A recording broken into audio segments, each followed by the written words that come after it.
अंदर का जो डायमीटर है वो, जिसकी वजह से आपके यहाँ पे बहुत कम स्कार रहते हैं। तो ये हैरिस का जो सैरेटेड पंच रहते हैं वो यूज़ किया जाता है, जो अभी का बहुत बेस्ट पंच होता है। जी उससे सर। क्या फ़ायदा होता है कि आपका जो कटिंग होता है शार्प कटिंग होता है, जितना शार्प कटिंग होगा, जितना परफेक्ट कटिंग होगा, उतना स्कार रहने की पॉसिबिलिटीज वहाँ पे कम रहने वाले। तो इस तरीके से हम यहाँ से आपके पीछे से बाल निकाले जाएंगे सेकंड पार्ट्स में।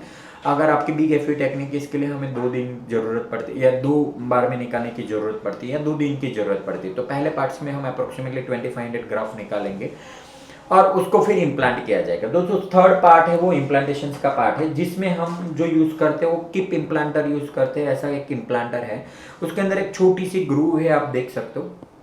उस ग्रूव के अंदर हम आपके ग्राफ्ट को रखा जाता है और इस टिप को गाइड बना के आपको ग्राफ को इम्प्लांट किया जाता है। मैंने जैसे बताया पहले वाले टेक्निक में हम ग्राफ कैसे फॉरसेप्स से डाले जाते हैं, राइट। क्योंकि हम देखे नहीं है अब ऐसे ही जा रहा है, हमें नहीं पता है कि ये रूट्स यहाँ तक पहुंचा है या ऊपर पहुंचा है। तो ऑब्वियसली आपका रूट्स जिस लेवल पे उसका अटैचमेंट बनने वाला है उस लेवल पे नहीं पहुंचेगा तो ग्रो होने की पॉसिबिलिटीज नहीं है।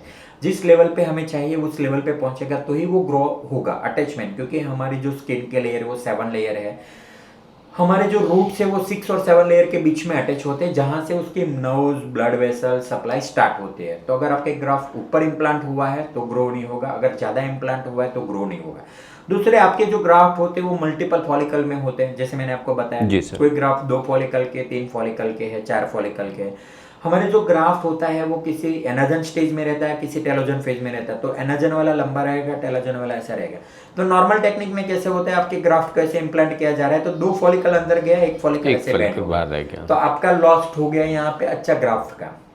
तो ये ओल्ड टेक्निक का लॉस है। जो एडवांस टेक्निक में बेनिफिट ऐसा होता है कि एक छोटी सी ग्रूव है, उस ग्रूव के अंदर ग्राफ्ट को प्रिजर्व किया जाता है और उसी के थ्रू, इसको गाइड के थ्रू ग्राफ्ट को इम्प्लांट किया जाता है। इसका डेप्थ मेजरमेंट भी बहुत बेस्ट होता है कि हमारे जो ग्राफ्ट होते हैं हर पर्सन का अलग अलग होता है। 2 mm से लेके 5 mm तक मैक्सिमम डेप्थ होती है, पर्सन टू पर्सन अलग रहते हैं। किसी बंदे के ग्राफ बहुत शॉर्ट है तो उसका 2 mm तक रहेगा, 3 mm, 4 mm और मैक्सिमम 5 mm तक अवेलेबल रहता है। किसी बंदे के बहुत लॉन्ग ग्राफ रहते हैं जिसको 5 mm तक भी डीप रहता है। तो अकॉर्डिंग टू आपके ग्राफ की लेंथ के हिसाब से हमारे गाइड के थ्रू आपको इम्प्लांट किया जाता है। जी सर। तो इससे हम आपको इंश्योर कर सकते हैं कि आपके जो भी ग्राफ हमने इम्प्लांट किए वो मैक्सिमम उस लेवल पे इम्प्लांट हुए हैं जहां से उसका अटैचमेंट ग्रो करने वाला है, ताकि वो ग्रो होने की पॉसिबिलिटी ज़्यादा रहेगी।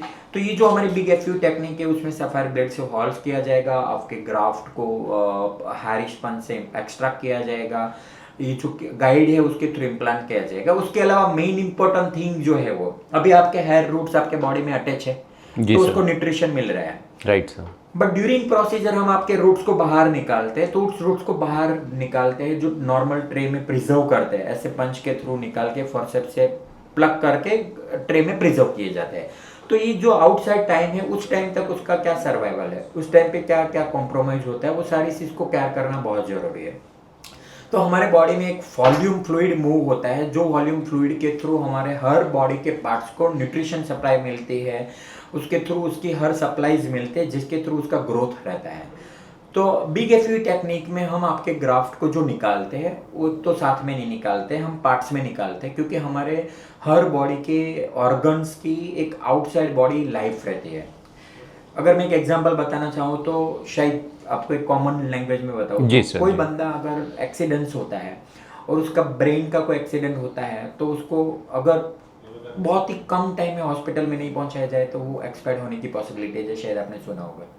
किसी बंदे का हार्ट का एक्सीडेंट होता है और हार्ट में इंजरी हुई या लंग्स में इंजरी हुई है तो उसका कुछ हवर्स तक हम चला सकते हैं, मतलब अपना ब्रेन सेकंडों तक लाइव रहता है और हार्ट्स और लंग्स और बाकी के जो ऑर्गन है वो हवर्स तक लाइव रहते हैं। और हड्डी वगैरह हुई है वो तो डेज तक भी लाइव रहता है, मतलब आपके हार्ट का एक्सीडेंट हुआ 2-3 घंटे तक आप हॉस्पिटल पहुंचा दो बंदे को तो उसको लाइव होने की पॉसिबिलिटी मिल जाती है। हड्डी का एक्सीडेंट हुआ 2 दिन भी लग जाएगा, कोई प्रॉब्लम नहीं, वो रिकवर होने की पॉसिबिलिटीज है। जी सर। तो वैसे अलग अलग ऑर्गन्स के हिसाब से हेयर भी हमारा एक बॉडी का ऑर्गन है, तो उसका आउटसाइड बॉडी जो लाइफ है वो अप्रोक्सीमेटली 6 to 7 आवर है।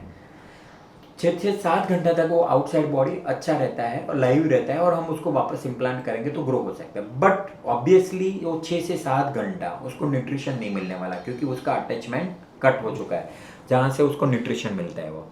तो न्यूट्रिशन का अटैचमेंट कट हो चुका है, उस दरमियान तक उसका कॉम्प्रोमाइज़ होगा। तो वो कॉम्प्रोमाइज़ ना हो उसके लिए हम बिग एफयू टेक्निक में हाइपोथर्मल ग्रोथ फैक्टर सॉल्यूशन यूज़ करते हैं, जिसका वो सेम वॉल्यूम फ्लूइड है जो वर्ल्ड की एक ही कंपनी बनाती है, बायोजेनिक्स करके यूएस की कंपनी है, जो आपका ऑर्गन ट्रांसप्लांट के लिए वो फ्लूइड यूज़ होता है, और वही फ्लूइड हम आपके ग्राफ्ट के प्रिजर्व के लिए यूज़ करते हैं बिग एफयू टेक्निक में, जिसकी वजह से आपके ग्राफ्ट जो भी टाइम आउटसाइड है वो सर्वाइवल कॉम्प्रोमाइज़ ना हो और उसी ग्राफ्ट को सेम न्यूट्रिशन सप्लाई मिलता रहे जो बॉडी में मिल रहा है। तो उससे क्या बेनिफिट होने वाला, आपका क्वालिटी हेयर्स मिलने वाले हैं, आपका एक अच्छा रिजल्ट मिलने वाला है।